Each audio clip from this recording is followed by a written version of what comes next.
नमस्कार साथियों, संस्कृति आईएएस के यूट्यूब चैनल पर आप सभी का स्वागत है। मैं हूं चंद्रशेखर।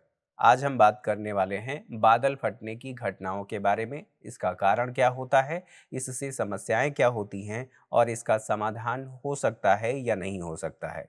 तो आपदा प्रबंधन से संबंधित बातों को समझेंगे और इसको समझने से पहले एक जरूरी सूचना आप लोगों तक डिलीवर करनी है।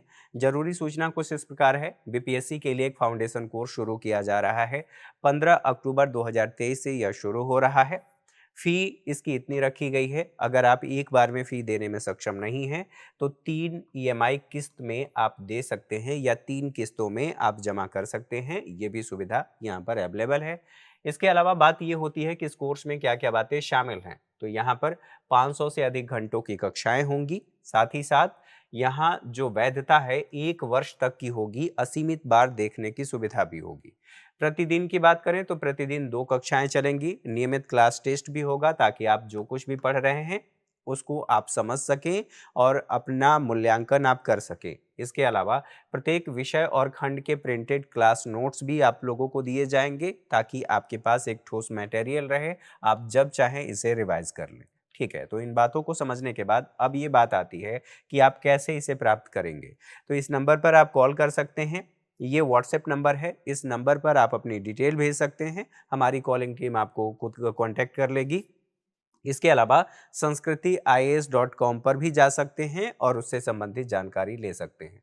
तो यहाँ पर cloud worst in north Sikkim sparks alert across the state, ये घटना सिक्किम में हुई है और सिक्किम में अर्थात पूरे राज्य में अलर्ट जारी कर दिया गया है। अलर्ट क्यों जारी किया गया है ये बात आप समझ रहे हैं, क्योंकि बादल फटने की घटना हुई है और उसकी वजह से वहां पर भयंकर तबाही हुई है। तो क्या कुछ बातें हैं उनको देख लेते हैं। बाढ़ से सिक्किम में 23 जवान लापता हो गए हैं और ये कहा जा रहा है, आप ये देख रहे हैं कि ये स्थिति है, इतनी बड़े पैमाने पर यहाँ पर बाढ़ की घटना देखी गई है और अचानक देखी गई है। तो जो सेना का कैंप था वो कैंप उस फ्लड में बह गया है। बहने की वजह से कहा जा रहा है कि 23 जवान लापता हो गए हैं। अब इससे संबंधित और कुछ बातों को देखें तो यहाँ पर प्रमुख बिंदु ये है, लोनहक जो झील है उसके ऊपर अचानक बादल फटे और उस बादल फटने की घटना की वजह से लाचेन जो घाटी है वहां पर तिस्ता नदी है उसमें अचानक बाढ़ आ गई। बाढ़ आने की वजह से जो वहां पर बांध है, चंगथांग बांध, उसको नुकसान पहुंचा और जैसे ही बांध को नुकसान पहुंचा, अचानक बाढ़ जो आई उसकी वजह से न केवल सेना को नुकसान हुआ है, आम सिविलियन अर्थात नागरिकों को भी इससे नुकसान हुआ है। जो सेना के जवान हैं ऐसा बताया जा रहा है कि वो बाढ़ में बह गए हैं। तो ये घटनाएं आप देख रहे हैं, इससे संबंधित बातों को समझ रहे हैं। अब बात ये आती है कि प्रभावित क्षेत्र कौन से हैं। तो गंगटोक और पाक्योंग जिले के सिंगतम जो क्षेत्र है वहां पर और साथ ही साथ रंगपुर शहर है, यहाँ पर अलर्ट जारी किया गया है और यहाँ पर प्रभाव देखने को मिला है। इसी से संबंधित बातों को समझने के साथ साथ बादल फटना होता क्या है अब इसको समझ लेते हैं। सारी बातें यहाँ पर लिखी गई हैं। यह एक स्थानीय घटना है। स्थानीय घटना अर्थात क्षेत्र विशेष में होता है। स्थानीय घटना है लेकिन यहाँ पर तीव्र वर्षा की गतिविधि देखी जाती है जिसकी वजह से फ्लड की स्थिति उत्पन्न होती है और फिर उससे आम जनमानस और जो पशु पक्षी हैं सब प्रभावित होते हैं। यहाँ पर छोटे क्षेत्र में अर्थात भौगोलिक क्षेत्र में ये घटना होती है लेकिन अचानक होती है। व्यापक वर्षा अर्थात भारी मात्रा में वर्षा होती है, इसी वजह से विनाश का कारण भी ये बनता है। अचानक किसी क्षेत्र में बहुत तेज वर्षा हो जाए, न तो उस क्षेत्र के लोगों को संभलने का मौका मिलेगा और न ही जल निकासी की व्यवस्था होगी, तो वहां से जल को निकाला जा सकता है। इन सभी बातों को ध्यान में रखते हुए भारी वर्षा की सभी घटनाएं बादल फटने की घटनाएं नहीं होती हैं, लेकिन जो इंडिया मेट्रोलॉजिकल डिपार्टमेंट है, आप भारतीय मौसम विभाग कह सकते हैं, उसके अनुसार जो इसकी डेफिनेशन दी गई है, एक स्थान पर अगर 1 घंटे के अंदर 100 मिलीमीटर से अधिक वर्षा हो जाती है तो उसे बादल फटने की घटना कहा जाता है। अब बात इससे संबंधित विशिष्ट परिभाषा के अनुसार ये बताया गया है, लेकिन अगर आधे घंटे में भी आधे घंटे की अवधि में 5 सेंटीमीटर से अधिक वर्षा हो जाए तो उसे भी कई बार बादल फटने की घटना कही जाती है। ये स्टेटमेंट के रूप में पूछा जा सकता है। अच्छा, इन बातों को समझने के बाद अब ये स्थिति है कि हम इसको समझ लें कि बादल फटने की घटना दरअसल होती क्या है। आप यहाँ पर देख रहे हैं कि इस तरह से ये वायु जा रही है, वायु जाने के बाद यहाँ पर कंडेंशन हो रहा है, कंडेंशन के बाद धीरे यहाँ पर तीव्र गति से वर्षा हो रही है। अब इसी चीज़ को हम एक डायग्राम के माध्यम से समझ लेते हैं। दरअसल आप कैसे इसको समझेंगे, यहाँ पर थोड़ी देर के लिए मान लेते हैं ये पहाड़ी वाला रीजन है और इस पहाड़ी रीजन में आप लोगों को ये भी पता है कि पहाड़ी वाला जो क्षेत्र होता है जल्दी हीट होता है वहाँ पर टेम्परेचर, और टेम्परेचर जैसे जैसे ही टेम्परेचर वहाँ पर बढ़ेगा यहाँ पर वायु दाब कैसा होगा, यहाँ प्रेशर कैसा होगा, तो यहाँ पर लो प्रेशर होगा।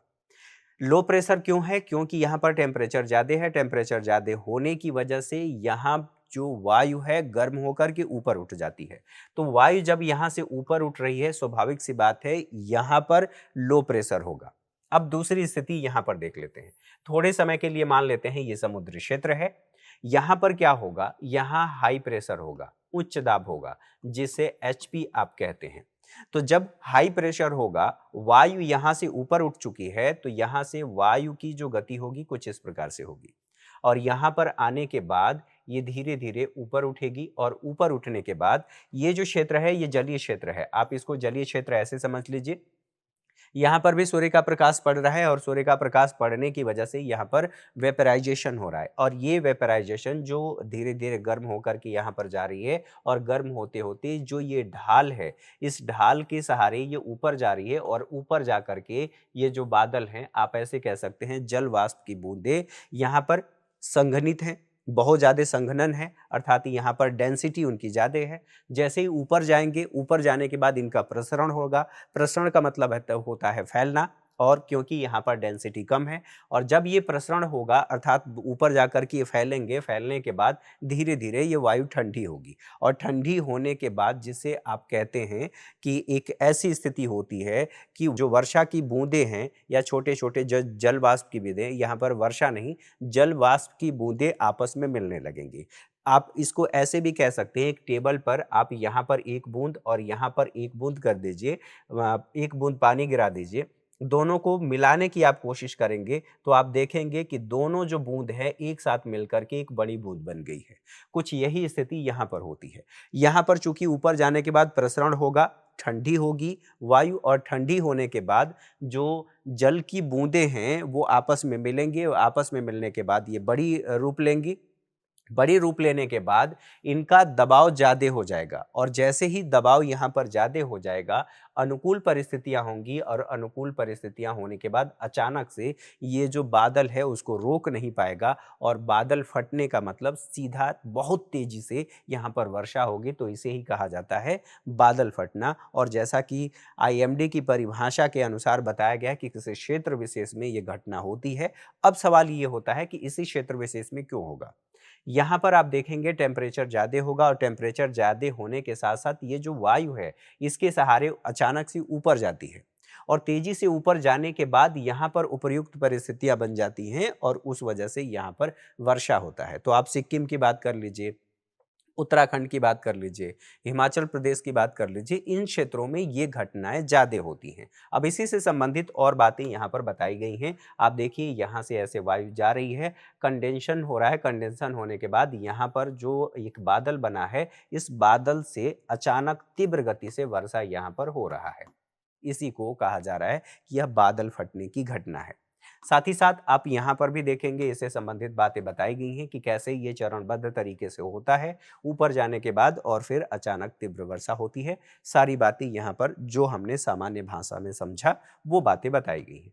अब यहाँ पर बादल फटने के कारण क्या होते हैं? मानसून, अर्थात मानसून के मौसम के दौरान दक्षिण-पश्चिम जो मानसून है, दक्षिण-पश्चिम मानसून, आप जब ऐसे बात करते हैं तो ये जो पश्चिम मानसून आ रहा है, उस दौरान भी ये घटना देखने को मिलती है। हवाओं द्वारा बड़ी मात्रा में जो समुद्र है, इस समुद्र से आप यहाँ पर देखेंगे इधर और एक शाखा इधर। तो यहाँ पर जो बड़ी मात्रा में जलीय क्षेत्र से नमी लेकर के आता है, नमी लेकर के आने के बाद ऊपर जाता है और ऊपर जाने के बाद संघनन, संघनन के बाद तीव्र गति से वर्षा। साथ ही भौगोलिक लिफ्ट की बात करें तो यहाँ पर और भी कारण होते हैं जिनकी वजह से जो ताप प्रवणता है, आप देखेंगे इस स्थान से लेकर के इस स्थान तक हमने ऐसे बात किया लो प्रेशर, यहाँ पर हाई प्रेशर, तो इधर की तरफ ये संचरण होता है और इस वजह से यहाँ पर भी उपयुक्त परिस्थितियां बनती हैं। थंडर स्टॉर्म की बात करें तो थंडर स्टॉर्म आप ऐसे कह सकते हैं, या तूफान के दौरान बादलों के अत्यधिक मात्रा में संघनन के कारण होता है। तो ये स्थिति भी होती है और इसकी वजह से भी ये घटना देखने को मिलता है। अब जलवायु परिवर्तन की बात करें तो जलवायु परिवर्तन इसके लिए क्यों जिम्मेदार है? जलवायु परिवर्तन होने की वजह से टेम्परेचर बढ़ रहा है और टेम्परेचर बढ़ने का सीधा-सीधा सा मतलब ये है कि जो वाष्पीकरण की प्रक्रिया है वो तीव्र होगी और जैसे-जैसे ये प्रक्रिया होगी वैसे-वैसे ये घटनाएँ और ज़्यादा बढ़ेंगी। यहाँ पर जो कुछ और बादलों के बारे में कहा जाता है, क्यूलोनिम्बस बादल है, अर्थात इस बादल की बात हो रही है। एक ऐसा बादल है जो ऐसे लंबवत निर्माण हो रहा है। आप यहाँ पर कह लीजिए ये पहाड़ है और यहाँ पर इस तरह के बादल का निर्माण होता है। ये घने बादल होते हैं, घने बादल होने के साथ-साथ आप ऐसे भी कह सकते हैं कि यह हल्का पीला दिखाई देंगे और जब पीला दिखाई दे रहे हैं तो इससे ये पता लगाया जा सकता है कि यहाँ पर इस तरह की घटना हो सकती है। वैश्विक तापमान में वृद्धि, अगर 1 डिग्री सेल्सियस भी वृद्धि होती है तो इससे वाष्पीकरण होगा और वाष्पीकरण की वजह से जो परिस्थितियां हम लोगों ने डिस्कस किया वो हो सकती है। अब बात ये होती है कि बादल फटना कितना सामान्य है, तो ये सामान्य घटना है, कोई असामान्य घटना नहीं है। लेकिन ये जो परिघटना है खास करके मानसून के महीने में ज़्यादा देखा जाता है। अधिकांश हिमालयी राज्यों में घटित होता है क्योंकि जो ढलान है, पहाड़ी के ढलान, वहाँ पर वायु उसी ढलान का सहारा लेकर के ऊपर उठ जाती है। कुछ घटनाओं के बारे में बात करें तो 2 सितंबर 2015 में चेन्नई में देखा गया था, इतने मिलीमीटर वर्षा हुई थी। वर्ष 2015 में दक्षिण भारत में बाढ़ की स्थिति देखी गई थी। 4 मई 2018 की बात करें तो कर्नाटक के बेलगावी में यहाँ पर बादल फटने की घटना हुई थी और 95 मिलीमीटर वर्षा हुई थी। 20 अक्टूबर 2021 की बात करें तो तमिलनाडु में भी ये घटना देखी गई थी। सलेम जिला में इतने मिलीमीटर बारिश हुई थी, जो वशिष्ठ नदी है उस वशिष्ठ नदी में बाढ़ आ गई थी। इसके अलावा अब बात आती है कि बादल फटने के परिणाम क्या होते हैं। तो आकस्मिक बाढ़ की स्थिति, क्योंकि जो जल निकासी व्यवस्था है वो दुरुस्त नहीं है, अचानक से 100 मिलीमीटर वर्षा हो गई और जैसे ही इतनी वर्षा हुई इससे बाढ़ की स्थिति देखी गई। भूस्खलन हो सकता है, अचानक से जब इस तरह से वर्षा होगी तो जो भूमि है उनका स्खलन, अर्थात इस तरह की गतिविधियां देखी जा सकती हैं। और इनके साथ साथ जब अचानक वर्षा हो रही है तो जो कीचड़ है वह पानी के जैसे उसका बहाव भी देखा जाता है, तो इससे भी समस्याएं उत्पन्न होती हैं। जो जल निकासी की व्यवस्था है वो कई बार ब्लॉक हो जाती है और ब्लॉक होने का मतलब ये है कि जो मैदानी क्षेत्र हैं या रिहायशी क्षेत्र हैं वहाँ पर पानी भरेगा। भूमि का धंसना, भूमि अचानक से धंस गई, जैसे आप दिल्ली की बात कर लें, कई बार वर्षा की वजह से यहाँ पर मेट्रो और उसके आसपास के जो क्षेत्र हैं वहाँ पर धंस जाते हैं, सड़क धंस जाती है। सड़कों और पुलों को क्षति हो सकती है। जो एक पुल बनाया गया है, एक बांध बनाया गया है, उसकी कैपेसिटी से ज़्यादा वहाँ पर पानी स्टोर हो गया। इसकी वजह से अब वो कैपेसिटी से अधिक पानी को रोक नहीं सकता, फिर टूटेगा, नुकसान होगा। और अगर टूटा तो जो एक्स्ट्रा जल वहाँ पर आया है या पानी आया है वो तो जाएगा ही, उसके साथ-साथ जिसके लिए, अर्थात जिस पानी को रोकने के लिए हमने डैम बनाया है, वो पानी भी अब सामान्य क्षेत्रों में आ सकता है जिससे बाढ़ की स्थिति देखी जाएगी। आवासीय क्षेत्रों में इससे क्षति होगी और यही कुछ यहाँ पर बातें बता दी गई हैं। इंग्लिश में भी सारी बातें दे दी गई हैं। अब बात आती है कि बादल फटने का पता लगाने के लिए क्या चुनौतियाँ हैं या पता लगाने में क्या चुनौतियाँ हैं। हम पता लगा भी सकते हैं या नहीं लगा सकते हैं। तो इसका पूर्वानुमान जारी करना मुश्किल है लेकिन असंभव नहीं है। पूर्वानुमान 6 से 12 घंटे पहले लगाया जा सकता है, लेकिन हमारे पास उसके लिए सटीक टेक्नोलॉजी होनी चाहिए, हमारे पास डॉपलर रडार होने चाहिए। यहाँ पर उपग्रह की विफलता, जो उपग्रह हमने लगाए हैं वो दरअसल उपग्रह सही क्षेत्र की जानकारी नहीं दे पाता है और समस्या यह भी है कि जो हमारा एरिया है, भौगोलिक विस्तार है वो ज़्यादा है, सभी क्षेत्रों की निगरानी नहीं की जा सकती। सैटेलाइट की भी एक सीमा है, जो उपग्रह हैं उनकी भी एक सीमा है। सभी क्षेत्रों में आप ऐसे कह सकते हैं कि मैक्रो एनालिसिस नहीं कर सकता। तो स्वाभाविक सी बात है कि बादल फटने की प्रणालियों का पता लगाने में विफलता, जो वर्षा रडार है वो रडार सीमित दायरे में ही काम करता है। हमारे पास उससे संबंधित बड़े पैमाने पर टेक्नोलॉजी नहीं है, तो एक ये समस्या है। उच्च लागत है, अगर सभी क्षेत्रों में हम इस तरह की टेक्नोलॉजी को लगाएं तो उसमें लागत ज़्यादा आएगा। व्यापक कवरेज की बात करें तो उसके लिए रडारों की संख्या में वृद्धि करना पड़ेगा। रडार स्थापित करना एक महंगी टेक्नोलॉजी है या महंगी व्यवस्था है, इसलिए हमारे पास अभी बड़े पैमाने पर इस व्यवस्था से आंकड़े उपलब्ध नहीं हो पाते हैं, क्योंकि हमने सभी क्षेत्रों में अभी स्थापित नहीं किया है। साथ ही साथ तकनीकी बाधा की बात करें तो टेक्नोलॉजिकल एजेंसी जो हैं, टेक्नोलॉजिकल एजेंसी के लिए अनुमान लगाना किसी भी टेक्नोलॉजिकल एजेंसी के लिए मुश्किल होता है। कारण ये है कि किसी स्थान पर कितनी बारिश होने की संभावना है, इसका सही डेटा हमारे पास नहीं होता। कहाँ पर कितना टेम्परेचर है और कहाँ पर वेपराइजेशन ज़्यादा हो रहा है, कहाँ पर वायु में नमी सबसे ज़्यादा है या वायु में जल वाष्प की मात्रा ज़्यादा है, इसका इन सभी क्षेत्रों का आकलन हम नहीं कर पाते। इसके साथ-साथ एक और बात होती है कि बादल फटने के उपाय क्या हैं? हम क्या कर सकते हैं? तो यहाँ पर प्रारंभिक चेतावनी प्रणाली लगानी चाहिए। मजबूत प्रारंभिक चेतावनी प्रणाली स्थापित करना हमारे लिए कारगर सिद्ध हो सकता है कि चेतावनी अगर 6 घंटे या 12 घंटे पहले भी मिलता है, तो वहाँ से हम आबादी को किसी अन्य क्षेत्र में शिफ्ट कर सकते हैं, जिससे नुकसान का दायरा जो है वो कम हो जाएगा। मौसम का पूर्वानुमान और उसके लिए हमें जो प्रौद्योगिकी है उनका विकास करना पड़ेगा और अपनी क्षमताओं में निवेश करना पड़ेगा। अर्थात कुल मिलाकर के कह सकते हैं कि टेक्नोलॉजी डेवलपमेंट पर ध्यान देने की ज़रूरत है। इससे हमारी क्षमताएं बढ़ेंगी, हमारे पास डेटा होगा और जब डेटा होगा तो समय पर हम चेतावनी दे सकते हैं, सलाह भी दे सकते हैं और आबादी को हम वहाँ से बाहर निकाल सकते हैं। बुनियादी ढांचे और योजना की बात करें, इसके लिए डिज़ाइन करना पड़ेगा। हमारे जो शहर हैं, जो जल निकासी की व्यवस्था है, अभी वहाँ पर सुदृढ़ जल निकासी की व्यवस्था नहीं है। आपने हड़प्पा सभ्यता के बारे में पढ़ा है, वहाँ पर सुनियोजित जल निकासी की व्यवस्था हम इतिहास में पढ़ते हैं। लेकिन आधुनिक शहरों में अभी भी जल निकासी की जो व्यवस्था है, जिसे ड्रेनेज सिस्टम कहते हैं, अभी दुरुस्त नहीं है।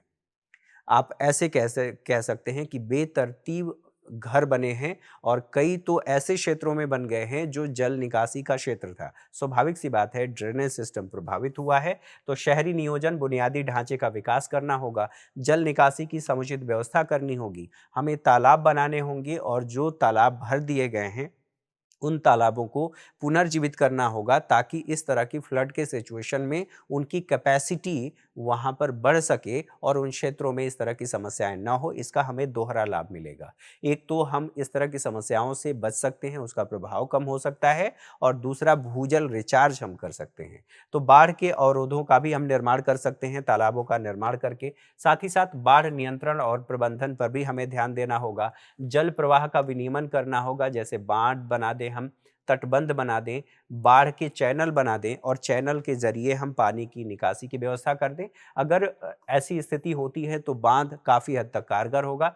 अगर तटबंध कर देंगे तो भूस्खलन की समस्याएँ नहीं होंगी, और भूस्खलन नहीं होगा तो जो आप बिल्डिंग के बिल्डिंग देखते हैं कि वो गिर गई हैं, इस तरह की समस्याएँ नहीं होगी। वनस्पति और मृदा संरक्षण करने की ज़रूरत है। अगर वनस्पतियों का संरक्षण कर रहे हैं तो भूस्खलन की घटनाओं को ये रोकती हैं, और जो तेज बहाव होता है उनके मार्ग में प्रतिरोध का काम करती हैं।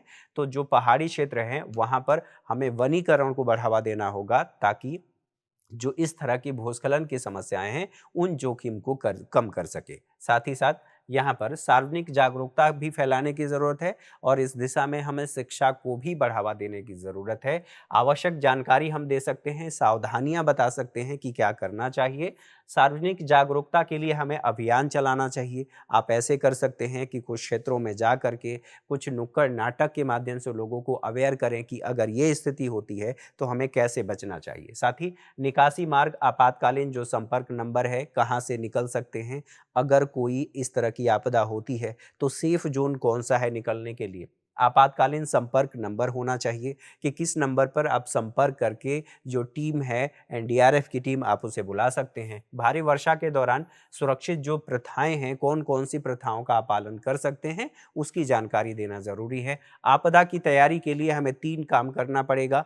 आपदा से पहले अगर कोई ऐसा क्षेत्र है जहाँ पर इस तरह की गतिविधियाँ या इस तरह की घटनाएँ बार-बार होती हैं, तो उन क्षेत्रों की पहचान करें। पहचान करके अपनी तैयारी दुरुस्त करें। तो आपदा से पहले करें, हमारे पास कितने संसाधन हैं और संसाधनों के साथ साथ अगर ऐसा कुछ होता है तो हम कितनी तीव्रता से उसको रोकने की दिशा में काम कर सकते हैं। उसके बाद बात आती है कि आपदा के समय अगर आपदा आ गई है तो हम कितने बड़े पैमाने पर तीव्रता से अपनी टीम को वहां पर पहुंचाएं और कार्य कर सके। ठीक है, तो आपदा से पहले, आपदा के समय और आपदा के बाद। आपदा के बाद हम राहत और बचाव कार्य जो उस समय किए हैं, उसके बाद कई सारी समस्याएं भी होती हैं। लोग फंसे हुए हैं, संचार बाधित हो गया है और बहुत सारी बीमारियां फैल रही हैं, तो उनको रोकने के लिए, लोगों का पुनर्वास सुनिश्चित करने के लिए, जो कीचड़ हैं उनको साफ करने के लिए क्या व्यवस्था होनी चाहिए, तो ये आपदा तैयारियों में आएगा। टीमों को हमें प्रशिक्षित करने की ज़रूरत है ताकि टीम इन सभी स्थितियों को संभाल सके। साथ ही स्थानीय, क्षेत्रीय और राष्ट्रीय स्तर पर हमें आपदा तैयारी करनी पड़ेगी। क्षेत्र विशेष के लिए हमें यूनिट बनाना चाहिए और साथ ही साथ राज्य स्तर पर राज्य की भी एनडीआरएफ टीम होती है, राष्ट्रीय स्तर पर भी एनडीआरएफ की टीम है। तो ये सभी योजनाएं अभी कार्य कर रही हैं, हमें और दुरुस्त करने की ज़रूरत है। आवश्यक आपूर्ति और उपकरण संसाधनों का हमें भंडारण करके रखना चाहिए ताकि ऐसी स्थिति में वो काम आ सके। रिमोट सेंसिंग और मॉनिटरिंग की बात करें तो मौसम की स्थिति और वर्षा पैटर्न पर हमें नज़र रखना होगा कि कहाँ पर, किस क्षेत्र में सबसे ज़्यादा वेपराइजेशन हो रहा है। अगर टेम्परेचर है तो वहाँ पर वेपराइजेशन ज़्यादा होगा और वेपराइजेशन ज़्यादा होगा तो हम अगर उस क्षेत्र में रडार लगा लें तो रडार लगाने का सीधा सीधा सा मतलब ये है कि हम जो वायु में नमी है उसको प्राप्त कर सकते हैं और जितनी मात्रा वायु में है, अर्थात नमी जितनी है, उसके आधार पर हम यह अनुमान लगा सकते हैं कि इस क्षेत्र में हैवी रेनफॉल की संभावना है। तो क्षेत्र के लोगों को पहले ही हम आगाह कर सकते हैं। यहाँ पर मौसम की स्थिति, वर्षा पैटर्न पर नजर रखना, रिमोट सेंसिंग की जो प्रौद्योगिकी है, निगरानी प्रणाली है, उनका उपयोग कर सकते हैं। बादल फटने की घटनाओं का इसके माध्यम से हम शीघ्र पता लगा सकते हैं। हमें डेटा चाहिए, डेटा एकत्र कर सकते हैं कि बारंबारता कहाँ पर देखने को मिल रही है, कहाँ पर किस क्षेत्र में इस तरह की घटनाएं देखी जा रही हैं। अनुसंधान और डेटा संग्रह, जैसे बादल फटने से संबंधित उसका पैटर्न क्या है, वर्षा का पैटर्न क्या है, साथ ही निवारण रणनीति में सुधार करना होगा और साथ ही साथ हमें अंतर्राष्ट्रीय सहयोग लेने की भी ज़रूरत है कि अगर किसी पड़ोसी देश के पास ऐसी टेक्नोलॉजी है, उससे संबंध हमारे बेहतर हैं, तो उससे हम डेटा ले सकते हैं और डेटा लेकर के अपनी जानकारी दुरुस्त कर सकते हैं और बचाव कार्य को और ज़्यादा मजबूत कर सकते हैं। इसके अलावा जो भारत ने कार्य किया है वो ये है कि लेह में, लद्दाख के लेह में इससे संबंधित टेक्नोलॉजी लगाई गई है। रडार वहाँ पर लगाया गया है ताकि जो वायु में नमी है उसको हम देख सकें, उनको हम कंसीडर कर सकें और पता करके उस क्षेत्र विशेष के बारे में हम जानकारी इकट्ठा कर सकें और फिर वहाँ बचाव कार्य को आगे बढ़ा सकें। तो इससे संबंधित बातों को हम लोगों ने समझा। आज के सेशन में इन बातों को समझने के बाद अब बात आती है कि क्या इससे संबंधित प्रारंभिक परीक्षा में कुछ प्रश्न पूछे गए हैं। तो यहाँ पर क्यूलोनिम्बस बादलों के बारे में पूछा गया है, तो यहाँ पर देखिए ये 2013 में पूछा गया है, इससे संबंधित प्रश्न पूछे गए हैं। तो इसलिए इन प्रश्नों को प्रीवियस ईयर क्वेश्चन को दिखाया जा रहा है कि दरअसल यह टॉपिक इम्पॉर्टेंट है और आप लोगों के लिए बहुत ज़्यादा महत्वपूर्ण है, भविष्य में आपसे पूछा जा सकता है। तो चलिए आज के सेशन में मेरे साथ इतना ही, अगली क्लास में मुलाकात होगी, तब तक के लिए नमस्कार, ढेर सारी शुभकामनाएं। Thank you for watching.